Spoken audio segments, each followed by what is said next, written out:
property management experience. Actually really important, okay? Who here has owned a property that had a bad property manager? Okay, a couple guys. Nice. So you know the headaches that you deal with. I mean, some of the main things with property management are tenant retention. You have a tenant retention issue, you know, where you want to be able to constantly keep them in the property. You have the tenant selection, initial tenant selection, which stops a lot of issues up front, okay?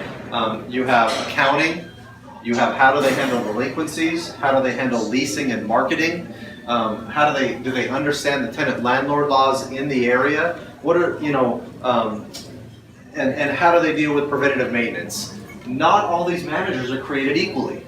You know, but a lot of these turnkey providers have this proven system set up where they've gone through those headaches already. They've gone through, you know, the learning curve of how to manage a property effectively. Now, they're not all created equal either. So you want to be really careful, because you could have a newer turnkey provider that has a great system on the purchase and sale side, but then doesn't focus at all on the property management and says, okay, yeah, it's on them now, I don't care. And then they just have a really bad management company set up that, you know, the communication is really where it starts, both on the tenant side and the owner side. And if they're not communicating with you correctly and getting back to you correctly on the items, that's when you have more of an issue, okay? And a lot of times it's because they didn't take the action that they should have taken, you know, a month ago on a tenant that they should have evicted or something along those lines. The communication really is important. And what we do is we'll go, and I learned this from one of the other For Investors by Investors leaders, Christina. What she had done, and I started doing it, is every